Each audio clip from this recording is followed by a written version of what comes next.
अस्सलाम वालेकुम नाज़रीन, MR न्यूज़ हेडलाइंस में एक बार फिर आपको खुश आमदीद। मैं हूँ राशिदा हफीज़। इस्लामाबाद से आपको आगाह करते चले, स्पीकर कौमी असम्बली के खाली ओहदे पर इंतखाब के लिए शेड्यूल जारी कर दिया गया। कौमी असम्बली सेक्रेटरीट ने स्पीकर कौमी असम्बली के ओहदे पर इंतखाब के लिए 16 अप्रैल की तारीख मुकर्रर की है। कौमी असम्बली सेक्रेटरीट ने इस सिलसिले में तमाम इमरान कौमी असम्बली को मुरासले भी जारी कर दिए।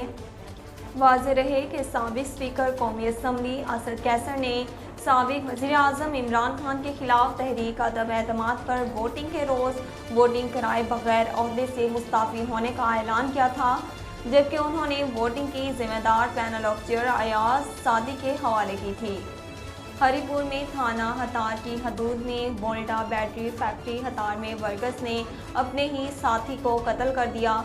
तफसीलात के मुताबिक मुबैना सराय का कहना है कि सियासी बहसों मुबाहिसा पर फैक्ट्री वर्कर्स ने अपने साथी के सर पर लकड़ी से वार करके शदीद जख्मी किया। मकतूल इकबाल और नामजद मुलजिम अतीक के दरमियान सियासी बहसों मुबाहिसा पर तकरार हुई। मुबैना सराय का कहना है कि बहस के दौरान अतीक के मुबैना तौर पर भारी लकड़ी के सर पर वार से मकतूल इकबाल शदीद जख्मी हुआ। मकतूल इकबाल को शदीद जख्मी हालत में हस्पताल मुंतकिल किया। इस दौरान वो जानबर ना हो सका। वफाकी तहकीकाती इदारे के साइबर क्राइम सेल के सरबराह बाबर बख्त कुरैशी का तबादला कर दिया गया। सरकारी नोटिफिकेशन के मुताबिक FIA साइबर क्राइम विंग के सरबराह DIG बाबर बख्त कुरैशी का तबादला करके इन्हें एस्टेब्लिशमेंट डिवीज़न रिपोर्ट करने का हुक्म दिया गया। बाबर बख्त कुरैशी साबिक दौर हुकूमत में साइबर क्राइम विंग के सरबराह की हैसियत से खिदमत सरंजाम दे रहे थे। नाज़रीन, लाहौर से आपको आगाह करते चले, महकमे सनअत और तिजारत पंजाब ने रमज़ान बाज़ारों की मॉनिटरिंग रिपोर्ट जारी कर दी।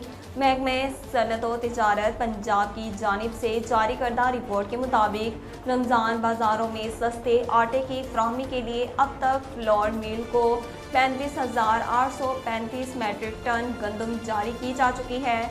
सूबे भर में कायम 317 रमज़ान बाज़ारों में अब तक 10 किलो आटे के 38,03,923 थैले फराहम किए गए हैं। 450 रुपये फी थैले के हिसाब से 32,08,750 आटे के थैले फरोख्त हो चुके हैं। नाज़रीन, अब तक के लिए इतना ही। मज़ीद खबरों और अपडेट के लिए हमारे चैनल को सब्सक्राइब कीजिए और हमारे फेसबुक पेज को फॉलो कीजिए।